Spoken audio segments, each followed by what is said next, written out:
सारी diseases, mostly diseases को cover करेंगे।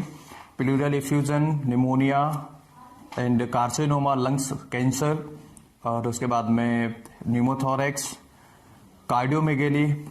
किस बीमारी में कैसा एक्सरे हमें देखने को मिलेगा, मोस्टली इस पर हमारा फोकस रहेगा।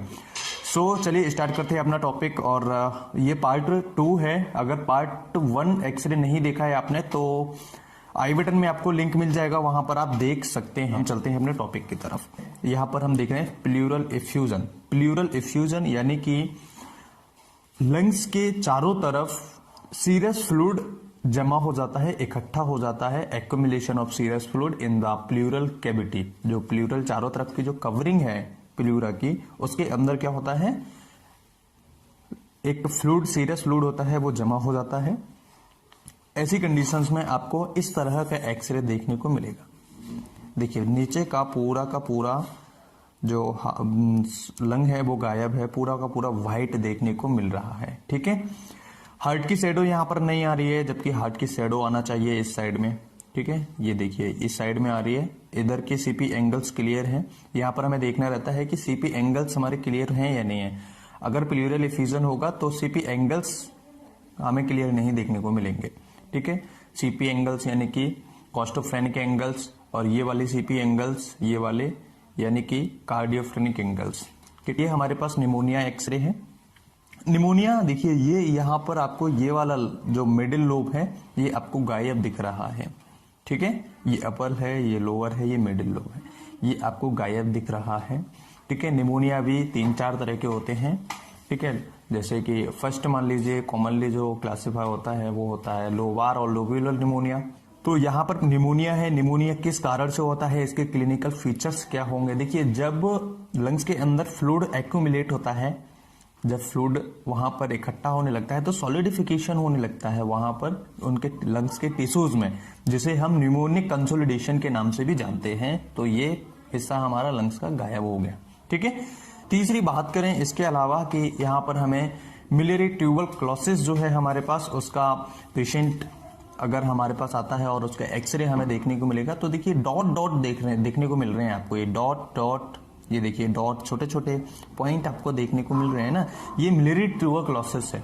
ठीक है, इसका एक दूसरा फॉर्म होता है क्रिप्टिक मिलियरी ट्यूबरक्लोसिस, वो एक अलग मैटर है। अब हम आगे चलते हैं और ट्रीटमेंट, आपको जो कॉज है उस कॉज को आपको हटाना है। न्यूमोथोरैक्स की बात करते हैं।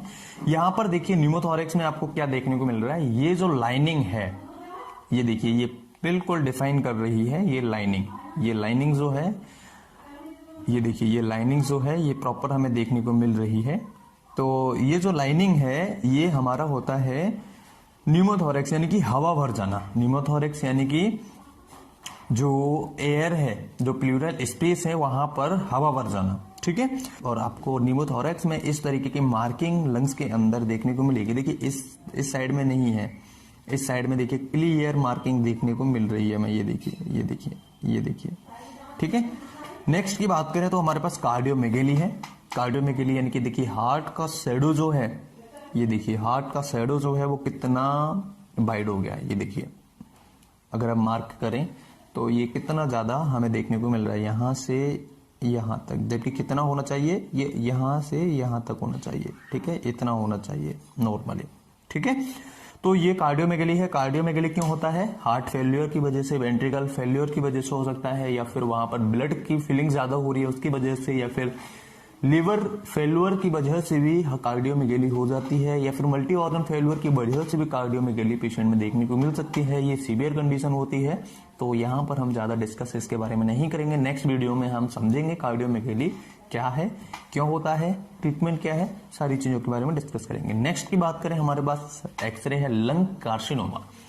लंग कार्सिनोमा की बात करें तो ये 3-4 तरह के कार्सिनोमा होते हैं, जैसे कि स्क्वैमस सेल कार्सिनोमा, जो कि स्मोकर्स में देखने को ज्यादा मिलते हैं। जैसे कि 25 सिगरेट अगर कोई पर डे पीता है, 25 सिगरेट से अगर ज्यादा अगर कोई पीता है तो उसको कार्सिनोमा होने के चांसेस ज्यादा होते हैं। हैवी स्मोकर्स होते हैं ये लोग, पैसिव स्मोकर्स जो होते हैं। स्क्वैमस सेल कार्सिनोमा हो सकता है, लार्ज सेल कार्सिनोमा हो सकता है, स्मॉल सेल कार्सिनोमा हो सकता है। इसके कारण पूछें तो पॉल्यूशन, एवस्टस होते हैं, या फिर हो सकता है ऑक्यूपेशनल हो किसी को, जैसे कोई गैसेस के कांटेक्ट में ज़्यादा रहते हो, आर्सेनिक के कांटेक्ट में ज़्यादा रहते हो, एयर पॉल्यूशन के कांटेक्ट में ज़्यादा रहते हो। तो ये हमारा देखिए, ये एक पॉइंट हमें यहाँ पर देखने को मिल रहा है। ये कैंसर है, कार्सिनोमा कैंसर का ये पॉइंट है।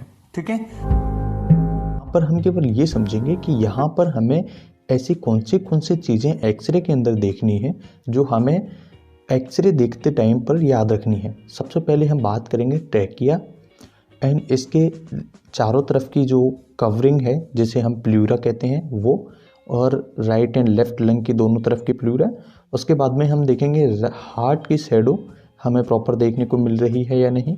उसके बाद में देखेंगे हम गैस्ट्रिक बबल्स तो हमें नहीं दिख रहे हैं यहाँ पे। स्टमक, ठीक है, स्टमक की जो शैडो है वो हमें नहीं दिखती है, बहुत ही रेयर दिखती है। दूसरे उसके बाद हम देखेंगे आपकी जो क्लेविकल है, क्लेविकल फ्रैक्चर तो नहीं है, ठीक है, क्लेविकल। और यहाँ पर हम देखेंगे मेनुब्रियम, है ना, ये देखिए ये थोड़ा सा ये आर्च दिख रही है, देखने को मिल रही है। यहाँ पर हम देखेंगे हमारी जो रिब्स हैं वो फ्रैक्चर तो नहीं है, टूटी हुई तो नहीं है। तो वन बाय वन हम यहाँ पर डिस्कस करेंगे। और देखिए ये वर्टिब्रा हैं, ये यहाँ पर आपको ये देखने को मिल जाएंगे वर्टिब्रा, है ना। तो यहाँ पर हम केवल यही समझेंगे इस एक्सरे में कि हमें क्या क्या ऐसी चीज़ें हैं जिनको देखना बहुत ज़्यादा ज़रूरी है और बहुत ज़्यादा केयरफुली हमें ऐसी चीज़ें देखनी है। सबसे पहले हम स्टार्ट करते हैं लंग्स की कवरिंग के ऊपर, यानी कि लंग्स की कवरिंग जो है वो कहाँ से हमें देखना स्टार्ट करनी है। देखिए सबसे पहले आप देखिए ये जो लास्ट एंड आपको दिख रहा है इसे हम बोलते हैं सीपी एंगल यानी कि कॉस्टोफ्रेनिक एंगल, ठीक है। और एक यहाँ भी होता है, इसे भी हम बोलते हैं सीपी एंगल, ठीक है। तो यहाँ पर जो सीपी एंगल होता है उसे बोलते हैं कार्डियोफ्रेनिक एंगल, ओके, जो कि हार्ट से रिलेटेड है। और ये कॉस्टोफ्रेनिक एंगल यानी कि जो रिब्स से रिलेटेड है, ठीक है। तो ये हमें कवरिंग अगर ये क्लियर दिख रहे हैं, ये कॉर्नर अगर हमें क्लियर दिख रहे हैं, इसका मतलब है कि यहाँ पर इफ्यूजन, प्लूरल इफ्यूजन, फेफड़ों में पानी वगैरह नहीं भरा हुआ है। दोनों साइड के सीपी एंगल्स हमें देखने हैं, एक ये और एक ये। फिर उसके बाद में हमें ये यहाँ पर सीपी एंगल देखनी है जो कार्डियोफ्रेनिक एंगल है, ठीक है। और उसके बाद में हमें देखनी है चारों तरफ इसकी जो लेयर है, यानी कि लेयर तो हमें नहीं दिखेगी लेकिन उसकी शैडो हमें देखने को मिलेगी, ओके, इस तरीके से। अब हम बात करते हैं इसके बाद हमें क्या देखना है। इसके बाद हमें देखना है कि आपकी क्लेविकल कोई फ्रैक्चर तो नहीं है, क्लेविकल फ्रैक्चर है या नहीं है। अगर क्लेविकल फ्रैक्चर है तो हमें यहाँ से फ्रैक्चर या टूटी हुई देखने को मिलेगी, ठीक है। दोनों क्लेविकल, राइट और लेफ्ट साइड की दोनों साइड की क्लेविकल देखनी है।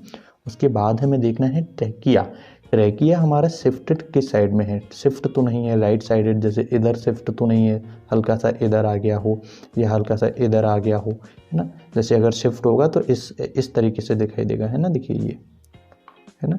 कभी कभार टेढ़ा, इस तरीके से टेढ़ा भी हो जाता है ना। तो ये हल्का सा शिफ्टेड दिखाई देगा, ये देखना है।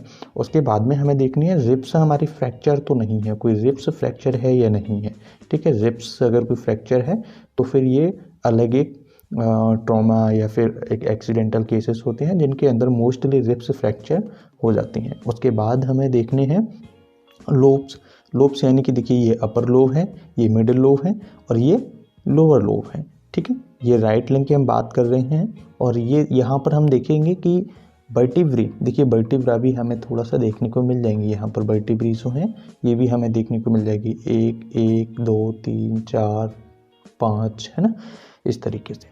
अगर ये यहाँ तक आता है इसका मतलब है कि हार्ट एनलार्ज हो रहा है ना, जो वेंट्रिकल्स हैं वो एनलार्ज हो रहे हैं ना, इस साइड में देखना है, इतना तो नहीं है। डेक्स्ट्रोकार्डिया अगर होगा तो ये वाला हिस्सा इस साइड में आएगा।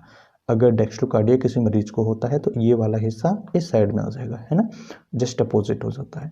तो ये नॉर्मल फाइंडिंग्स हमने देख ली है इस एक्सरे के फिल्म में।